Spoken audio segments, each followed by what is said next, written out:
আমাদের আজকের এই ভিডিওটি স্পন্সর করেছে ম্যাম দিদি ক্লাসেস। আপনারা কি আপনাদের বাচ্চাদের জন্য কলকাতায় টিউশন টিচার খুঁজছেন? নেতাজি মেট্রো স্টেশনের কাছেই আছে তার ঠিকানা। জুলজিতে মাস্টার্স এবং বিএড কোয়ালিফাইড সুদেষ্ণা চক্রবর্তী দাসের হাতে 2013 সাল থেকে পরিচালিত ম্যাম দিদি ক্লাসেস আপনার সন্তানের জন্য বিশ্বস্ত শিক্ষা কেন্দ্র। আপনার সন্তান যদি বেঙ্গলি অথবা ইংলিশ মিডিয়ামের ছাত্র কিংবা ছাত্রী হয়, তাহলে ম্যাম দিদি ক্লাসেসে থাকছে বিশেষ কোচিং ব্যবস্থা। বেঙ্গলি মিডিয়ামে ক্লাস 5 থেকে 8 পর্যন্ত life science, physical science, maths ও ইংলিশ, ক্লাস 9 এবং 10-এর জন্য লাইফ সায়েন্স ও ফিজিক্যাল সায়েন্স এবং ক্লাস 11 ও 12-এ বায়োলজি। ইংলিশ মিডিয়ামের ক্লাস 5 থেকে 8-এ বায়োলজি, ফিজিক্স, ম্যাথস এবং ক্লাস 9 ও 10-এ বায়োলজি ও ফিজিক্স অতি যত্ন সহকারে পড়ানো হয়। প্রয়োজনে অনলাইন ক্লাসেসও অবশ্যই পাওয়া যাবে। বিস্তারিত জানতে আজই যোগাযোগ করুন পোস্টারে উল্লেখিত নম্বরে।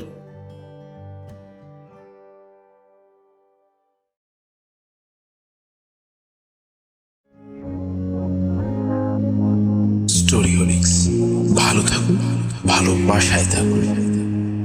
একটু স্পর্শ দিয়ে যাও না, বৃষ্টি নামুক চলে যাও না, চলে গেলে মতো সময় ফিরে পাবে না। একটু স্পর্শ দিয়ে যাও না, অভিমান জমুক চলে যাও না, ভালোবেসে ভালোবাসায় থেকে যাও না।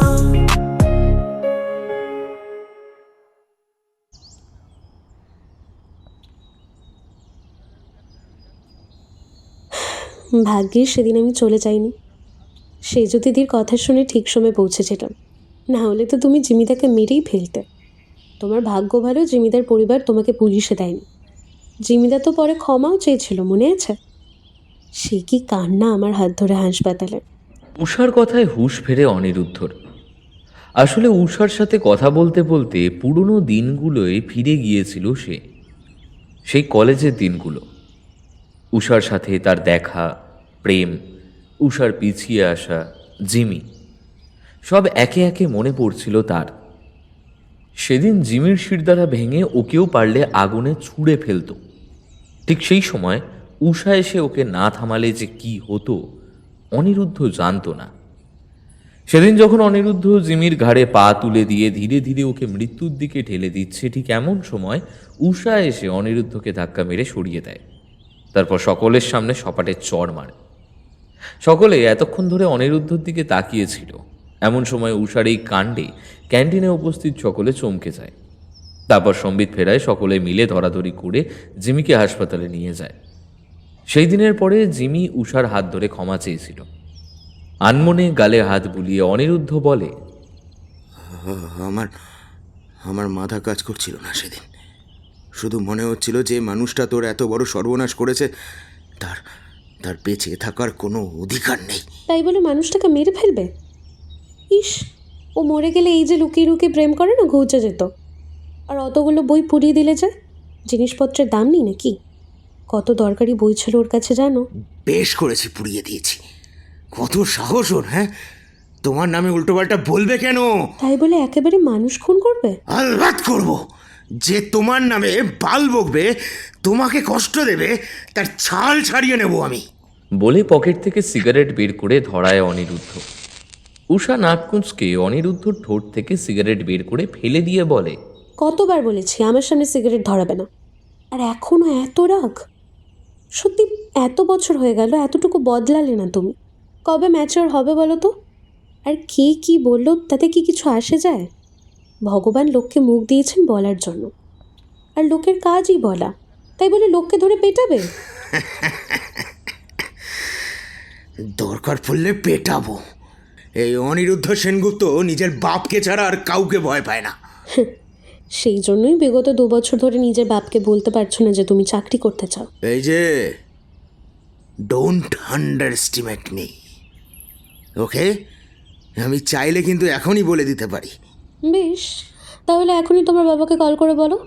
দাও, ফোনটা দাও। মানে কী হলো, ফুস? দম বেরিয়ে গেল? ওরকম সকলেই আমাদের সামনে একটু আধটু মুখে হম্বিতম্বি করে, কাজের বেলায় সব অষ্টরম্ভা। বাজে কথা না বলে কি জন্য ডেকেছো সেটা বলো। ইস, এমনভাবে বলছো যেন কত কাজ ফেলে এসেছো। বাড়িতে ক্রমাগত চাপ দিচ্ছে বিয়ে করার জন্য। এদিকে একের পর এক পাত্র দেখতে আসছে আমাকে। গত পরশু একজন এলো। ভাগ্য ভালো, ওরা যে পণ চাইছে সেটা আমার বাবা দিতে অপারগ বলে সম্বন্ধটা ভেস্তে যাচ্ছে। এদিকে বাড়িতে আমি বলতেও পারছি না। এভাবে চললে বেশি দিন কিন্তু আর লুকোনো যাবে না। জানি উষা, জানি, আমি সবটাই জানি, কিন্তু কি করব বলো? চেষ্টা তো চালিয়ে যাচ্ছি, কিছুই তো হচ্ছে না। এই মন্দার বাজারে চাকরি পাওয়ার চেয়ে সিনেমা হলে দাঁড়িয়ে টিকিট কাটাটা সহজ। কালকেই এক জায়গায় ইন্টারভিউ দিলাম, ওদের মুখ দেখে তো মনে হলো না যে চাকরিটা পাচ্ছি। আর সরকারি চাকরি তো একেবারে হিরে আংটির মতো। হয় পরীক্ষায় র্যাঙ্ক করে নেতাদের পা ধরো, না হয় টাকা দিয়ে পোস্ট কিনে ফেলো। এই দুটো পথের মধ্যে প্রথমটা আমার দ্বারা হবে না, আর পরেরটা আবার তোমার পছন্দ হবে না। তাহলে কি করা যায় বলো তো? কিছু একটা উপায় তো বের করতেই হবে। বাড়িতে আমাদের সম্পর্ক নিয়ে জানাজানি হলে অশান্তির শেষ থাকবে না। এভাবে রোজ রোজ তার পাত্র আমায় রিজেক্ট করবে না। আর একবার বিয়ে ঠিক হয়ে গেলে বিয়ের মণ্ডপ থেকে না তুলে আনবো তোমাকে, দেখি শালা কে আমাকে আটকায়। আমাকে ছেড়ে অন্য কাউকে বিয়ে করবে তুমি? সাহস হয় কি করে? হাসতে, তুমি কি পাগল? এইভাবে চিৎকার করছো কেন? আলবাত করব, আরো বেশি করে করব। আমাকে ছেড়ে তুমি অন্য কারোর সাথে বিয়ের মণ্ডপে বসবে কেন? এই কথা বলার সাহস হয় কি করে তোমার? বলে বেঞ্চ ছেড়ে উঠে দাঁড়ায় অনিরুদ্ধ। উষা এক পলক তাকায় অনিরুদ্ধর দিকে, তারপর দীর্ঘশ্বাস ফেলে বলে, জানতাম। কি জানতে? আমাদের এই সম্পর্ক আর তোমার চাকরি পাওয়া দুটোই এখন 20 বাও জলে। এই কারণেই আমি বলেছিলাম এই সম্পর্ক হবার নয়, কিন্তু তুমি তো বোঝবার পাত্র নয়। এইটা এত বছর আমার সাথে প্রেম করার সময় মনে ছিল না? নাকি অন্য কোনো পয়সাওয়ালা চাকরিরত নাগর পেয়ে মোহ কেটে গেছে? যদি বলি হ্যাঁ, তাহলে কি করবে? মেরে ফেলবে? তাছাড়া আর কী বা পারো তুমি? এই অ্যাটিটিউডের জন্য আজও তুমি বেকার। রকচটা মেজাজে অহংকারী নবাবী অ্যাটিটিউড নিয়ে আর যাই হোক চাকরি হয় না। কিন্তু এই স্বভাবগুলো তোমার মজ্জাগত। দুনিয়াটা তোমার কলেজ ক্যাম্পাস নয় যে নিজের জোর খাটিয়ে সব আদায় করবে। মতের মিল হবে না বলে জিমিদার মতো সকলকে পেটাবে বা রুমের ডেপুটেশনের নামে হল্লা করবে। এটা বাস্তব। এই পৃথিবীটা না তোমার ওই বাইকে চলার সুগম রাজপথ নয়, পাথরে খানাখন্দে ভরা ভাঙাচোরা কাঁচা রাস্তা। এখানে পায়ে হেঁটে চলতে হয়, পদে পদে হোঁচট খেয়ে মুখ থুবড়ে পড়তে হয়, আবার উঠে দাঁড়িয়ে চলতে হয়। হ্যাঁ, তোমার দ্বারা ওসব সম্ভব নয়। প্রথম ইন্টারভিউতে জিন্স টি শার্ট পরে গিয়ে ওদের সামনে মুখে সিগারেট নিয়ে দেশলাই চেয়ে বসলে। দ্বিতীয় ইন্টারভিউতে ফ্যাকাল্টির প্রশ্নের জবাব না দিতে পেরে ওকে মেরে বেরিয়ে এলে।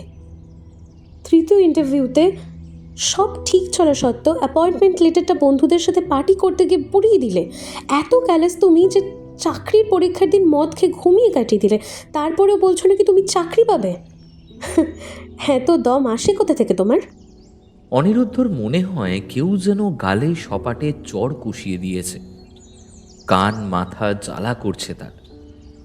একটা মিডল ক্লাস মেয়ে তাকে এইভাবে যা নয় তাই বলছে। ইচ্ছা করছে কষিয়ে একটা চড় মেরে দিতে। দাঁতে দাঁত চেপে রাগ সহ্য করে সে। উষা সরাসরি অনিরুদ্ধর চোখের দিকে তাকিয়ে বলে, জানি তুমি পারবে না, তোমার দ্বারা ওসব হবে না। যাও, ফিরে যাও তুমি। নিজের বাবার ব্যবসায় গদি আলো করে বসো। আমাকে আমাকে আমার হালে ছেড়ে দাও। এভাবে আমাদের সম্পর্ক জিয়ে রাখা অসম্ভব। আমাদের আলাদা হয়ে যাওয়াই ভালো। এতে দুজনেই খুশি থাকবো। আর আমাকে ভুলে যেও। মনে করবে আমাদের এই সম্পর্কটা একটা স্বপ্ন ছিল।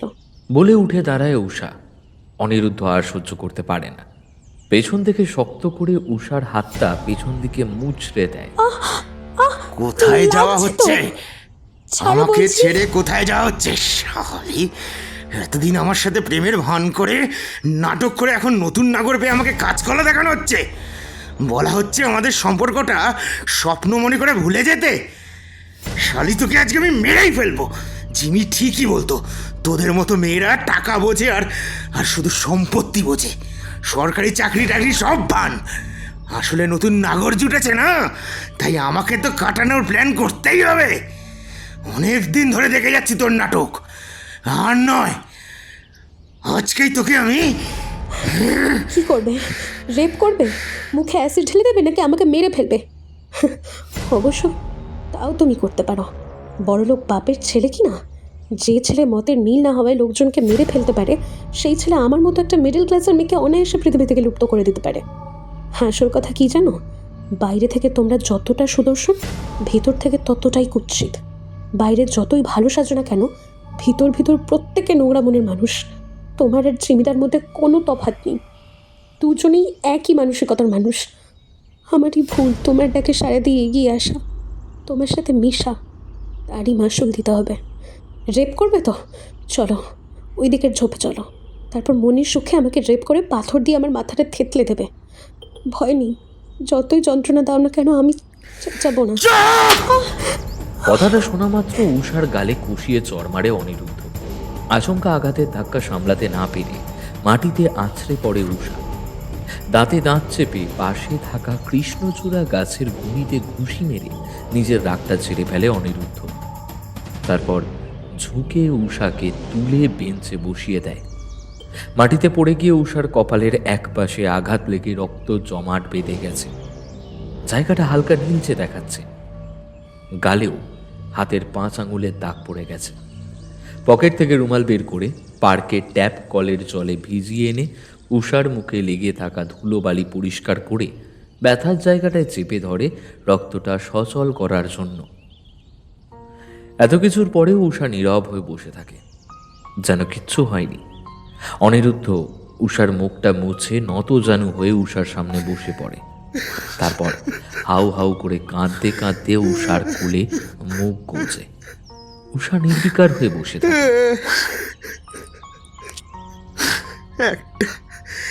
একটা সুযোগ, একটা সুযোগের অপেক্ষায় বসে আছি আমি। সুযোগটা পেলে আর আমাদের চিন্তা করতে হবে না। কত চেষ্টা করছি আমি, কিন্তু সেই সুযোগ তো আসছেই না। দিনের পর দিন এভাবে চাপে পাগল হয়ে যাচ্ছি আমি। একমাত্র তোর মুখ দেখে তোর সাথে গোটা জীবনটা কাটাবো এই আশায় রোজ এক একটা ইন্টারভিউ দিতে যাচ্ছি। এখন যদি তুইও এভাবে আমার থেকে মুখ ফিরিয়ে নিস উষা, আমি কোথায় যাব বল? কোথায় যাব আমি? আবার যত সংঘর্ষ আমাদের কথা ভেবেই তো। কেন বুঝিস না তুই? এখন যদি তুইও আমাকে এভাবে ছেড়ে চলে যাস, তাহলে আমার এতদিনের সব যুদ্ধ মাটি হয়ে যাবে উষা, সব যুদ্ধ মাটি হয়ে যাবে। উষা আনমনে অনিরুদ্ধর মাথায় বিলি কাটতে থাকে। ছেলেটা যে চাকরির জন্য কতটা খাটছে তা সে বিলক্ষণ জানে, এবং কেন একটা চাকরির জন্য এতটা আকুল সেটাও অজানা নয় উষার। বড়লোক ব্যবসায়ী বাবার আদুরে ছেলে, চাইলে আরামে বাবার সাথে ব্যবসায় নেমে জীবন কাটাতে পারত, কিন্তু ওর একটা শর্তে সবকিছু ছাড়তেও প্রস্তুত হয়ে গেছে ছেলেটা। এমন ছেলেকে কি ভালো না বেশে পারা যায়?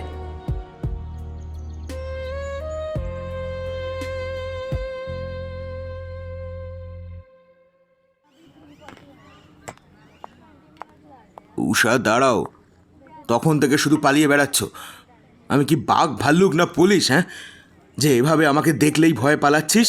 তোমাকে ভয় পেতে আমার বই গেছে। পথ ছাড়ো দেখি, ক্লাসে যেতে দেরি হয়ে যাচ্ছে। অনিরুদ্ধকে পাশ কাটিয়ে ক্লাসের দিকে এগিয়ে যায় উষা। উষার পেছন পেছন অনিরুদ্ধ হাঁটতে হাঁটতে বলে, উফ, একটু দাঁড়া না। এত তাড়া কিসের তোর? বিকে স্যারের ক্লাস তো, ও আমি নোট এনে দেবো, চাপ নেই। না, চাপ আছে বলছি তো। হাঁটার গতি বাড়ায় উষা। পেছন পেছন প্রায় দৌড়তে দৌড়তে অনিরুদ্ধ বলে, কিসের চাপ? উষা প্রায় ক্লাসে পৌঁছে গেছে।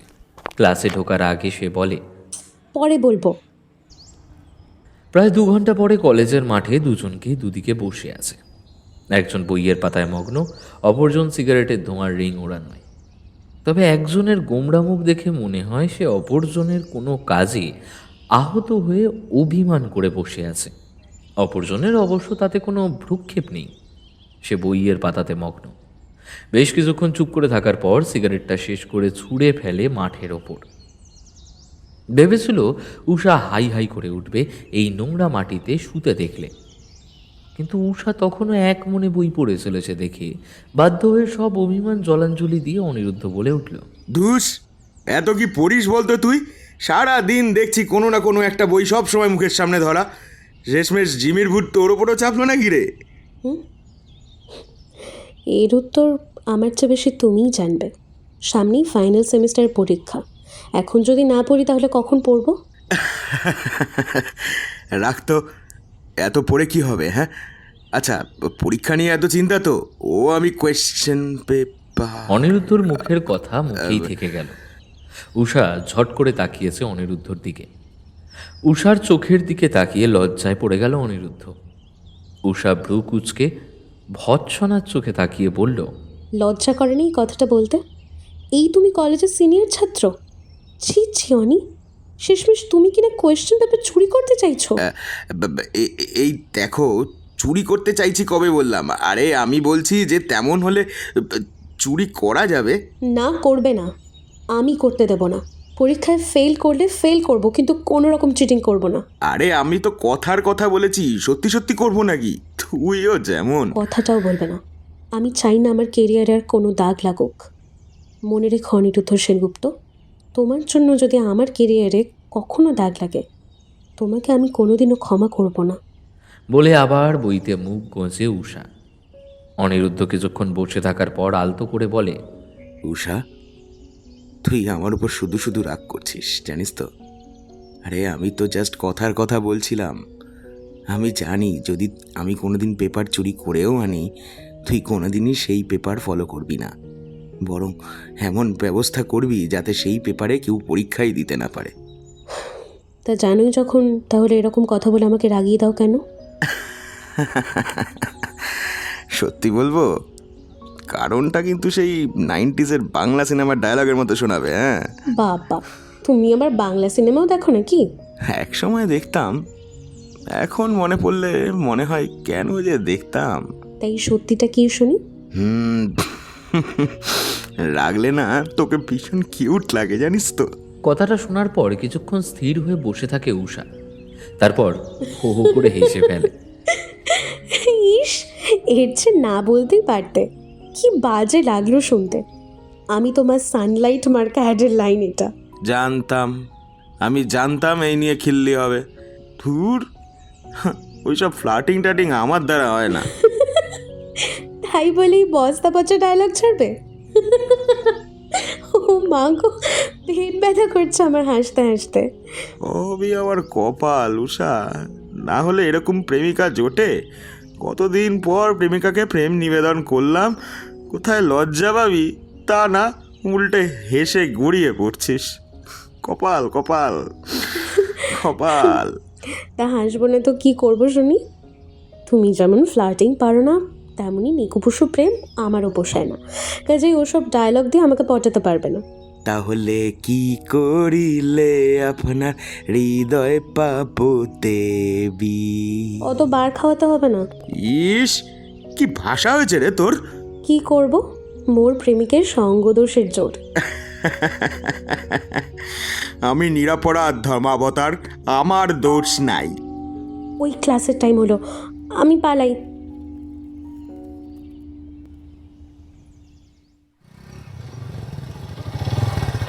বাইকটা গ্যারেজে পার্ক করে বাড়িতে ঢোকার সাথে সাথে বাবার গলা শুনতে পেল অনিরুদ্ধ। ঘরে ঢুকে দেখলো বাবা আজকে সকাল সকালই দোকান থেকে ফিরে এসেছেন।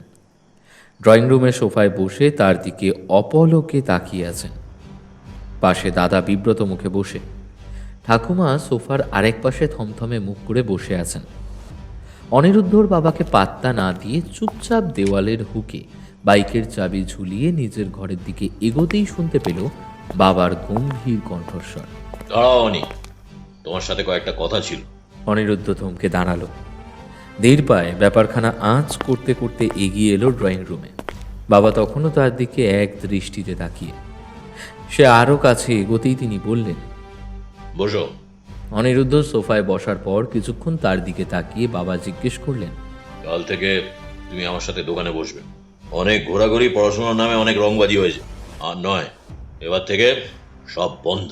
অনিরুদ্ধর মনে হলো কেউ যেন তাকে অনেক উঁচু থেকে মাটিতে আঁচড়ে ফেলে দিয়েছে। ব্যাপারটা হৃদয়ঙ্গম করতে বেশ কিছুক্ষণ সময় লাগলো তার। কোনো মতে সে জিজ্ঞেস করলো, কেন? আমি বলেছি বলে। আমি চাই না তোমার স্বেচ্ছাচারিতার জন্য আমাকে আর কোনো ঝামেলার মুখোমুখি হতে হয়।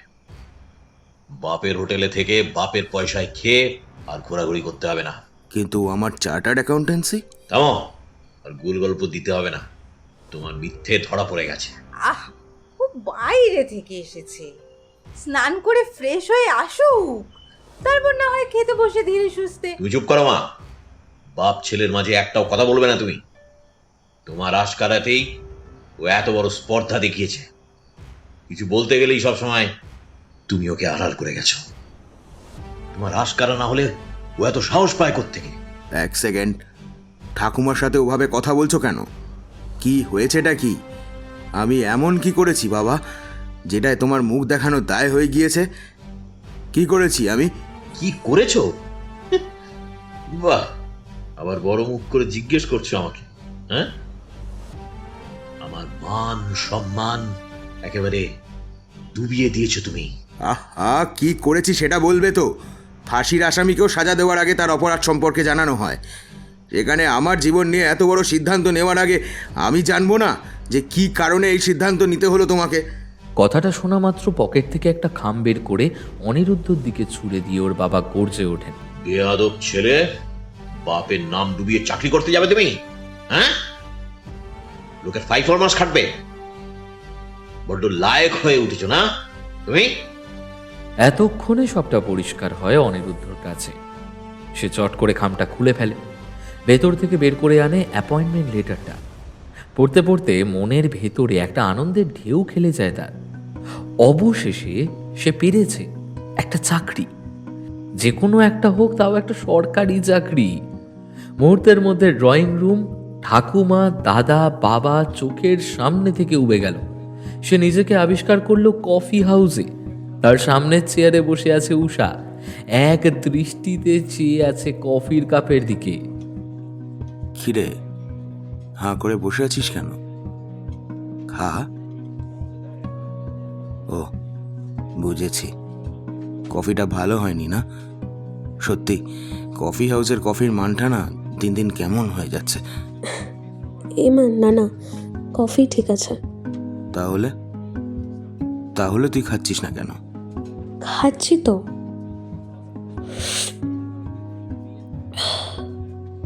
ব্যাপার কি বলতো উষা, কয়েকদিন ধরে দেখছি তুই একটু ডিস্টার্বড। কি এত চিন্তা করছিস তুই? হুম, কই কিছু না তো, সব ঠিক আছে। না না, কিচ্ছু ঠিক নেই। থাকলে তোর মুখটা এরকম দেখাতো না। কি হয়েছে আমাকে বল। বললাম তো কিছু হয়নি। তোমার কফি খাওয়া হয়েছে? তাহলে চলো, আমাকে বাস স্টপে পৌঁছে দেবে। ওমা, সে কি এত তাড়াতাড়ি? কিছুই তো খেলি না। আমার ভালো লাগছে না। তোমার হলে চলো, না হলে আমি চললাম। শতব্যস্ত হয়ে অনিরুদ্ধ উঠে দাঁড়ায়। কফির দাম মিটিয়ে কফি হাউসের বাইরে এসে দাঁড়ায় ওরা। অনিরুদ্ধ বাইক বের করার সাথে সাথে পেছনে উষা বসতেই অনিরুদ্ধ বাইক স্টার্ট করে দেয়। কিছু দূর যাবার পর বাস স্টপে না গিয়ে উল্টো দিকের পথ ধরে সে। আরে করছোটা কি? বাস স্টপ তো পার হয়ে গেল। জানি, চুপ করে বসে থাক এখন।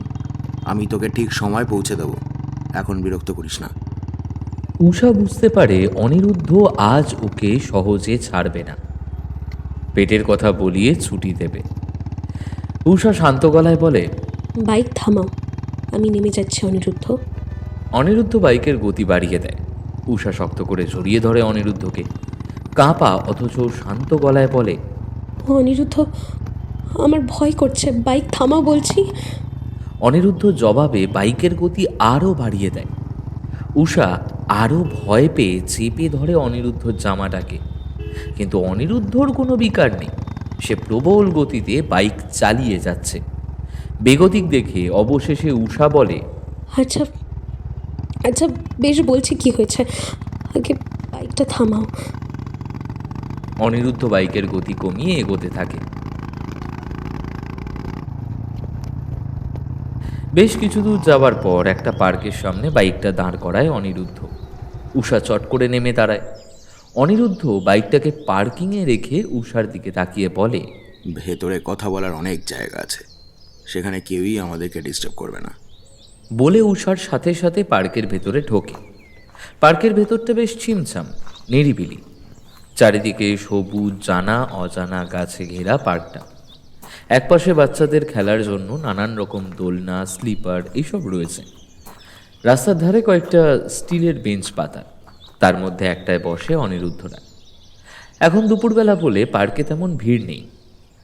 দু একজন যারা আছে তারাও নিজেদের মধ্যে প্রেম আলাপে ব্যস্ত। অনিরুদ্ধ সেদিকে আলগোছে একবার তাকিয়ে সিগারেট ধরায়, তারপর টান মেরে বলে, এবার বল কি হয়েছে। উষা কিছুক্ষণ চুপ করে বসে থাকে। অনিরুদ্ধ বোঝে কোথা থেকে শুরু করবে বুঝতে পারছে না মেয়েটা। উষাকে সবটা গুছিয়ে বলার সময় দেয় সে। কিছুক্ষণ পর উষা সোজা তাকায় অনিরুদ্ধর দিকে। অনিরুদ্ধ দেখে উষার চোখের কোণটা চিকচিক করছে জলে, যেন প্রাণপণে কান্না চেপে রেখেছে মেয়েটা, যে কোনো মুহূর্তে কেঁদে ফেলবে। হতবাক অনিরুদ্ধ উষার হাত নিজের মুঠোতে এনে বলে, কি হয়েছে উষা? Anything serious? বাড়ির সবাই ভালো আছে তো? কাকু মানে তোর বাবার শরীর ভালো তো? মাথা নেড়ে উত্তর দেয় উষা। স্বস্তির নিঃশ্বাস ফেলে অনিরুদ্ধ। যাক বাবা, আমি তো টেনশনে পড়ে গিয়েছিলাম। তাহলে কি হয়েছে? আমার বোধহয় আর বেশি দিন পড়া হবে না। মানে? বাবার শরীর রীতিমতো ভাঙছে। এককালে আমাদের জন্য অনেক খেটেছে, আর কত খাটবে। তারপর বয়স হয়েছে। সংসারটা বাবার পেনশন আর আমার আর নিশার টিউশনির টাকায় চলে। গত সেমিস্টারে 2টো টিউশনই ছেড়েছিলাম পরীক্ষার চাপে, তারপর আর পাইনি। কেউ আর নতুন টিউশন টিচার চাইছে না। বাকি টিউশনগুলো প্রায় না হবারই সমান। বাচ্চাদের মা বাবারা ঠাড়ে ঠোড়ে বুঝিয়ে দিচ্ছেন যে তাদের অভিজ্ঞ গৃহশিক্ষক প্রয়োজন, অত মানে কেটে পড়ো। কিন্তু যেহেতু অনেক দিন ধরে পড়াচ্ছি, তাই মুখ ফুটে কিছু বলতেও পারছে না। এবার ওটা ছেড়ে দিলে কার্যত হাত ফাঁকা হয়ে যাবে আমার। বাড়িতে আমি ছাড়াও নিশা রয়েছে, ওরও পড়াশোনা আছে, সামনের বছর জয়েন দেবে। এর মাঝে যদি আমি... বুঝেছি, কিন্তু তাই বলে এভাবে হুট করে মাঝপথে পড়া ছেড়ে দিবি? না, লাস্ট সেমিস্টারটা দিলেই আমার গ্র্যাজুয়েশন কমপ্লিট হবে। গ্র্যাজুয়েশন কমপ্লিট করে ইতি দেবো। আর তোর চাকরির স্বপ্ন, চাকরি করে বাবা মায়ের পাশে দাঁড়ানোর ইচ্ছেটা, সেটার কি হবে? কত রকম স্বপ্নই তো দেখে মানুষ, সব স্বপ্ন কি সত্যি হয়? মধ্যবিত্তের স্বপ্ন দেখাটাই সার, বাস্তবে পূর্ণ করা অসম্ভব। এটাও তেমনই থেকে যাবে। তারপর কি করবি? যা যুগে যুগে মধ্যবিত্ত বাড়ির মেয়েরা করে আসছে।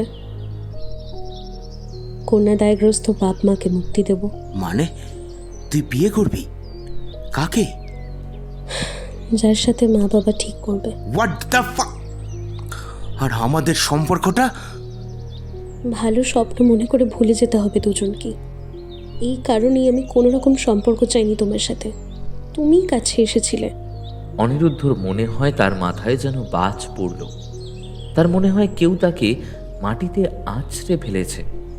এতদিন সে মূর্খের স্বর্গে বাস করেছে, এখন বাস্তবের মুখোমুখি হতে সব যেন গুঁড়ো গুঁড়ো হয়ে যাচ্ছে চোখের সামনে থেকে। ভালোবাসা জিনিসটা ততদিনই সুন্দর থাকে যতদিন পর্যন্ত মানুষের বাস্তবের সম্মুখীন না হচ্ছে।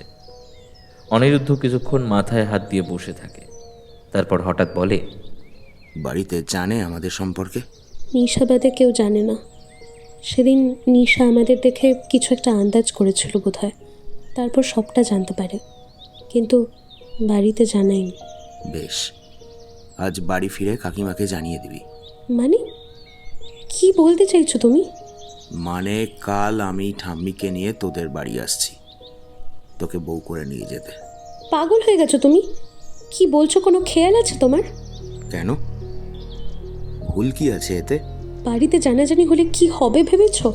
আমার কলেজে পড়া আগেই বন্ধ হয়ে যাবে।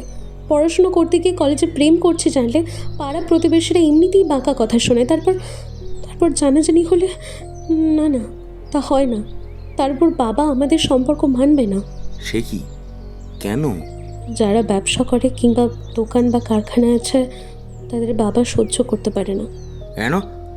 তারা তোর বাবার কোন গিয়ে মানে পাকা ধানে মই দিয়েছে শুনি? অনিরুদ্ধ, যা পারা, তুই তো বলছিস তোর বাবা ব্যবসায়ীদের সহ্য করতে পারে না, তা ব্যক্তিগত আঘাত ছাড়া এই ঘৃণা তো আসতে পারে না, তাই জিজ্ঞেস করছিলাম আর কি। বাবার মত হলো ব্যবসায় স্থায়ী আয়নি, পুরোটাই লাভের উপর নির্ভরশীল। এমনকি ব্যবসা করে সকলে লাভের মুখ দেখে যেমন রাজা হয়, তেমনি ক্ষতি হলে পথের ভিখারিও হয়ে যায়। তাই বেশিরভাগ ব্যবসায়ী কালো টাকা রাখে, ট্যাক্সে ফাঁকি দেয়। তাই বাবার চোখে বেশিরভাগ ব্যবসায়ী ক্রিমিনাল। বাবার শখ সরকারি চাকরি করা ছেলের সাথে আমাদের 2 বোনের বিয়ে দেবে। বুঝলাম বুঝলাম বুঝলাম। কি বুঝলে? প্রথমত তোর বাবা ইনকাম ট্যাক্স ডিপার্টমেন্টে গেলে ভালো নাম করতেন, ডাকঘরের পোস্টমাস্টার হয়ে জীবন ব্যর্থ করেছেন। দ্বিতীয়ত এবং শেষ পয়েন্ট, তোর বাবা ছিটকগ্রস্ত। ও সরি, ছিটকগ্রস্ত কেন বলছি, কথাটা হবে টিপিক্যাল ছিটকগ্রস্ত। আর তার সাথে থেকে থেকে তুইও দিন দিন ছিটকগ্রস্ত হয়ে যাচ্ছিস। উষা উঠে দাঁড়ায়। রাগে ওর গোটা মুখ থমথমে হয়ে গেছে। সে হাঁটা শুরু করলে পেছন থেকে অনিরুদ্ধ উষার হাত ধরে বলে, আরে আরে রাগ করলি নাকি? আরে বাবা, আমি তো মজা করছিলাম।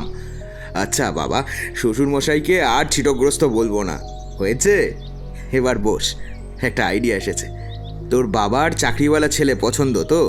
বেশ, আমারও বাবার ব্যবসায় জয়েন করার বিন্দুমাত্র ইচ্ছে নেই, কিন্তু বাবা নাছোড়বান্দার মতো আমাকে ব্যবসায় নামাবেই।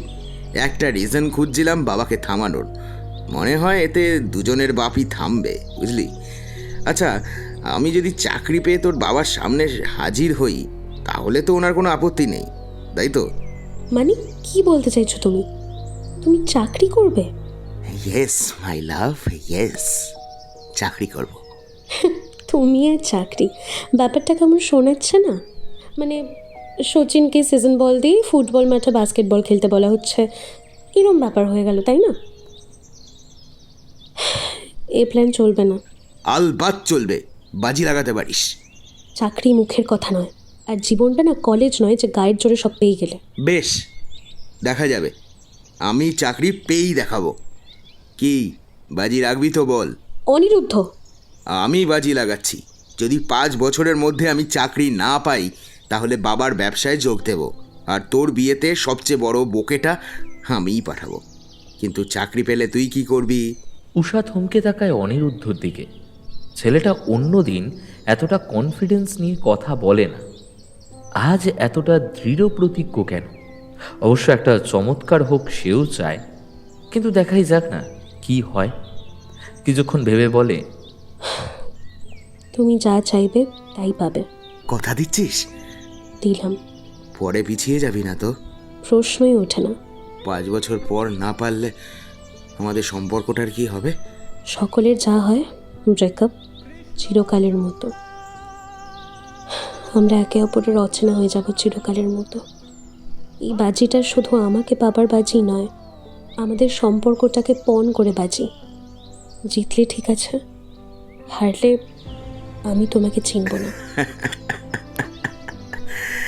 বেশ, মনে থাকবে তো? থাকবে। তোমার মনে থাকবে তো?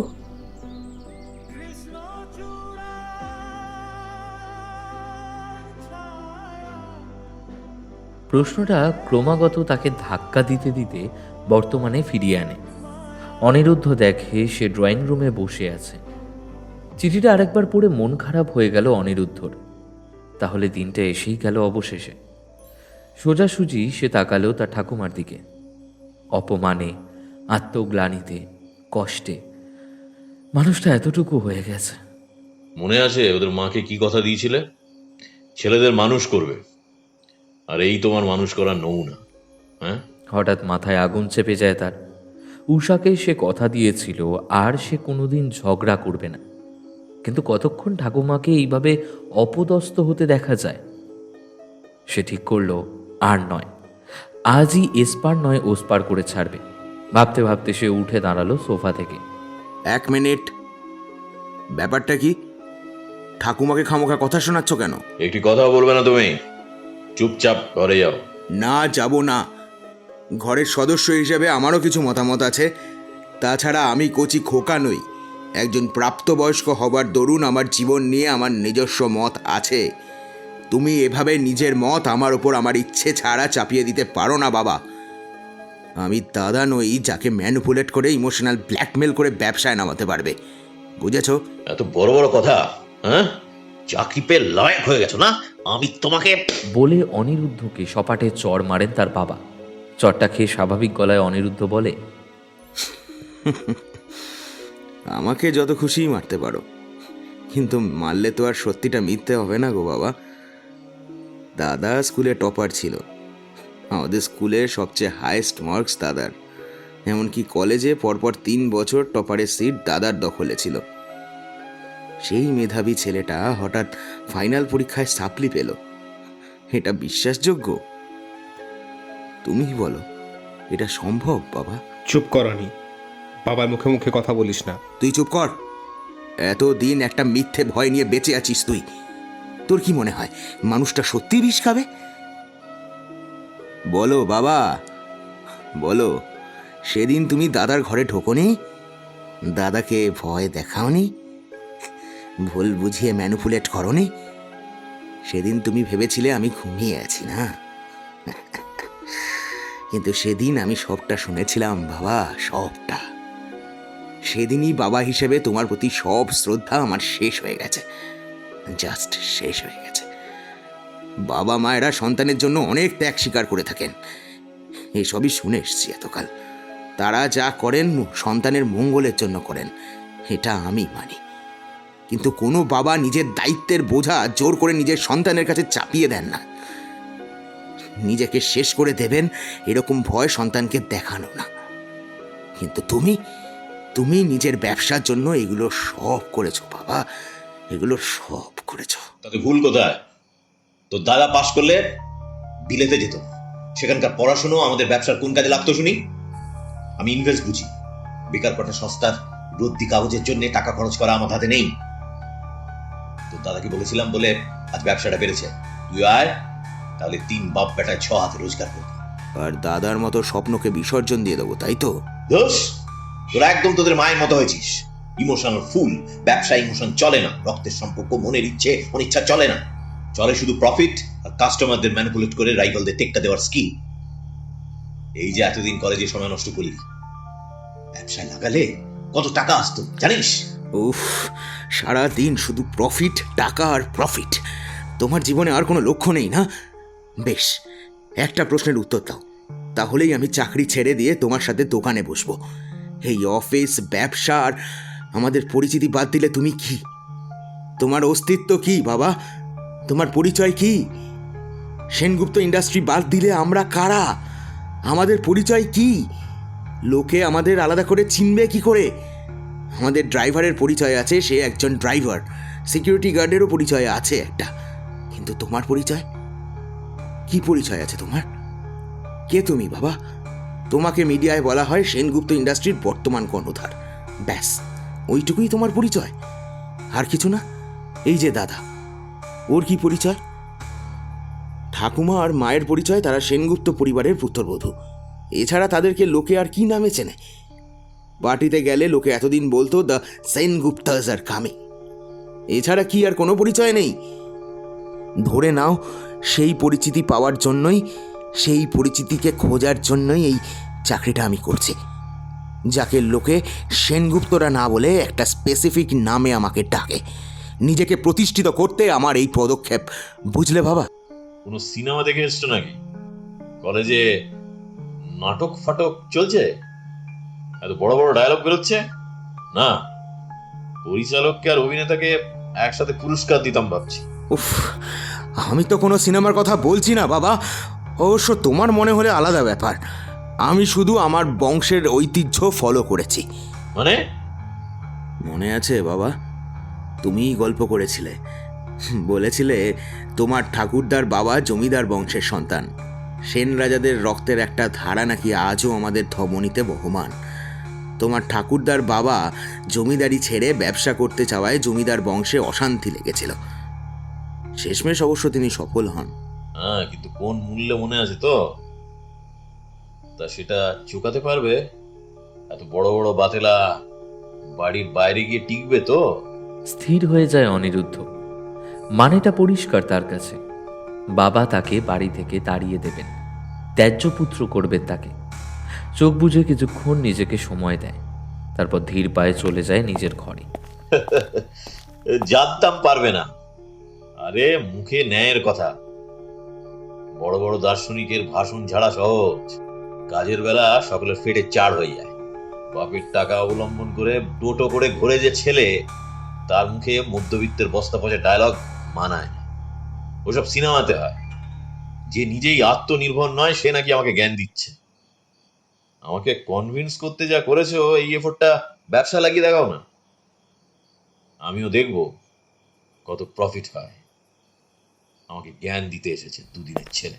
অনিরুদ্ধর বাবার মুখের কথা মুখেই থেকে গেল, কারণ অনিরুদ্ধ ঘর থেকে বেরিয়ে এসেছে। কাঁধে ট্র্যাভেলিংয়ের রুকস্যাক, পরনে একটা মলিন শার্ট আর ফেডেড জিন্স, পায়ে একটা সাদামাটা পুরনো স্পোর্ট শু। ড্রয়িং রুমে এসে পকেট থেকে বাইকের চাবিটা বের করে টেবিলে রাখে অনিরুদ্ধ। বাইকটা রাখলে রেখে দিও, না হলে বিক্রি করে দিও। রুমটা চাইলে পিজি রাখতেই পারো, আমার কোনো আপত্তি নেই। ল্যাপটপটা আর ফোনটা নিচ্ছি কারণ ওই দুটোই আমার লাগবে। বাকি ম্যাকবুকটা আমি ফরম্যাট করে দিয়েছি।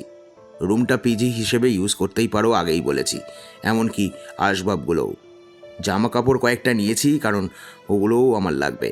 বাকি জিনিস হোস্টেলে আছে, ওখান থেকে নিয়ে নেব। বলে ঠাকুমাকে জড়িয়ে ধরে অনিরুদ্ধ। ঠাম্মি, আসি। কোথায় যাচ্ছে দাদুভাই এই বুড়িটাকে ফেলে? নিজেকে খুঁজতে ঠাম্মি, আর বংশের নিয়ম অনুযায়ী বাঁধা ছক ভেঙে নতুনভাবে নতুন ধারা তৈরি করতে। আমার শরীরেও তো সেনগুপ্তদের রক্ত বইছে কিনা সেটার প্রমাণ করতে হবে তো, এবং তার জন্য সব রকম কষ্ট সহ্য করতে আমি প্রস্তুত। আমাকে আটকে রেখো না ঠাম্মি, এতে আমরা দুজনেই কষ্ট পাবো। তার চেয়ে এটাই ভালো হবে আমি আসি। তবে কথা দিচ্ছি, তোমার কাছে আমি ফিরব।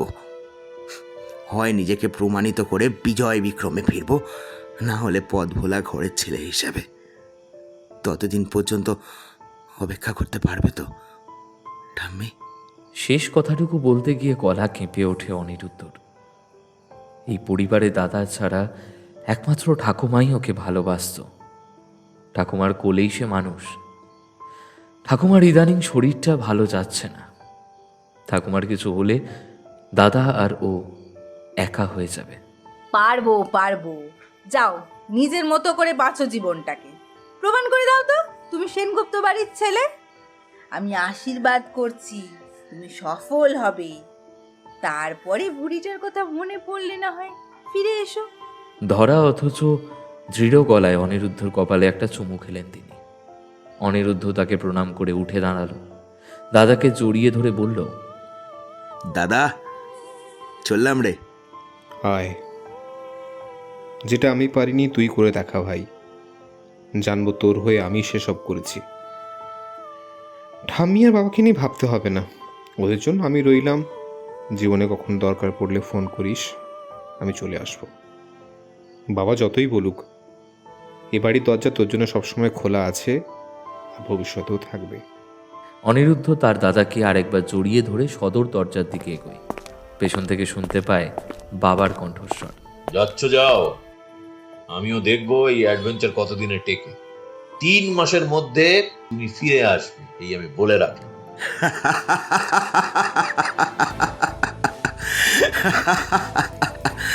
তা ঠিক, তা ঠিক। 3 মাস পরেই ফিরবো আমি বাবা, 3 মাস পরেই ফিরবো। তবে এভাবে নয়, পুলিশের পোশাকে। মানে? বাবা, অ্যাপয়েন্টমেন্ট লেটারটা দেখলে অথচ খামে লেখা লালবাজারের ঠিকানাটা দেখোনি তুমি। তোমার রকচটা ছেলেটা রকচটা চাকরিই পেয়েছে লালবাজারের গুন্ডা দমন শাখায়। বাকিটা 6 মাস ট্রেনিং থেকে ফিরে এলে জানতে পারবে। আসি। বলে হাসতে হাসতে মেন গেট থেকে কানে ফোন দিয়ে বেরিয়ে যায় অনিরুদ্ধ।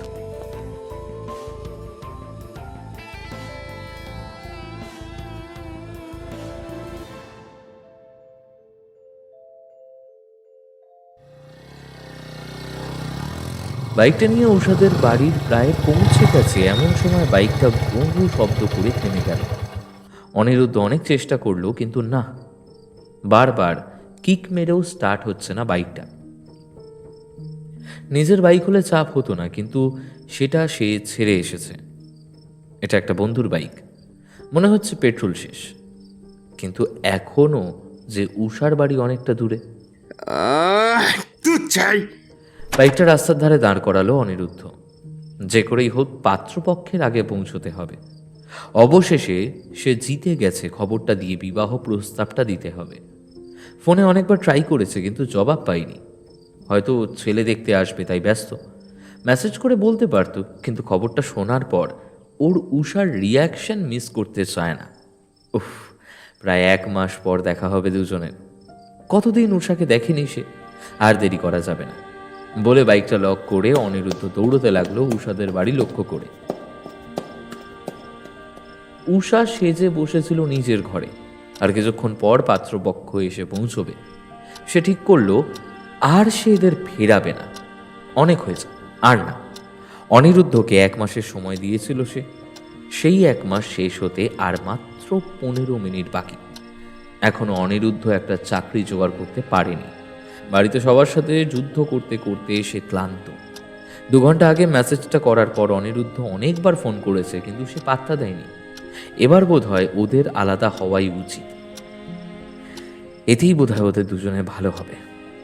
এই ভেবে চোখের জল মুছে ফোনটা হাতে নেয় উষা।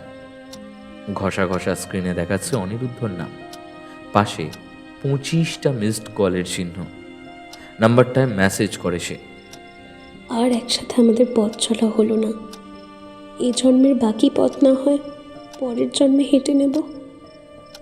বাই, ভালো থেকো। মেসেজ পাঠিয়ে নাম্বারটা শেষবারের মতো দেখে স্ক্রিনে চুমু দিয়ে ডিলিট করতে যাবে এমন সময় হাঁপাতে হাঁপাতে ঘরে ঢুকে নিশা। উষা নিশার দিকে অবাক চোখে তাকায়, দেখে নিশার মুখ আনন্দে ভরে উঠেছে। মুহূর্তে ব্যাপারটা আন্দাজ করে হাউ হাউ করে কেঁদে ফেলে উষা। তারপর নিশার সাথে ঘরের বাইরে বেরিয়ে দরজার সামনে দাঁড়ায়।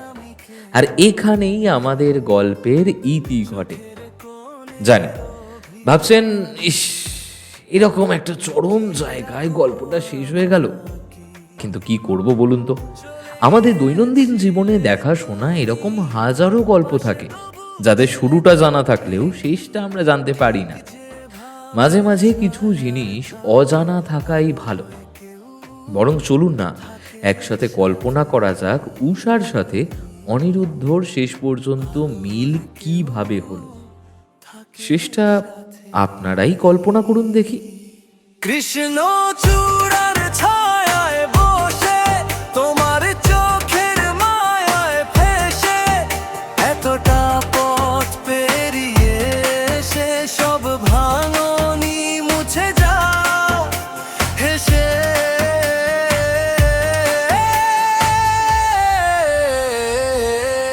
কৃষ্ণ চূড়ার ছায়ায় তুমি বললে ফিরে এসেছি আমি, এতটা পথ পেরিয়ে তাই ভালোবাসা মানে ফিরে আসা। ভালোবাসা মানে ফিরে আসা।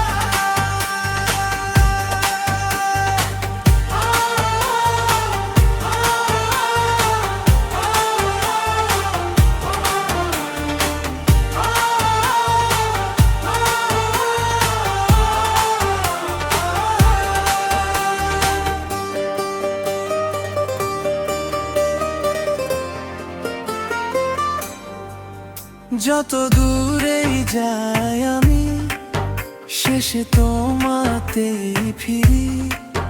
প্রেম না সত্যি এটাই, শুধু তুমি আর আমি।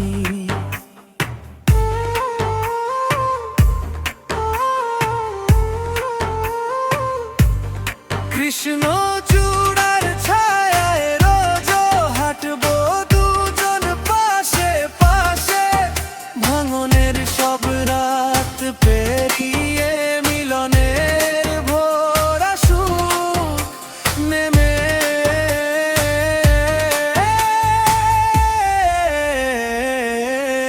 কৃষ্ণ চূড়ার ছায়ায় তুমি বললে ফিরে এসেছি আমি এতটা পথ পেরিয়ে তাই ভালোবাসা মানে ফিরে আসা এতটা পথ পেরিয়ে এতটা পথ পেরিয়ে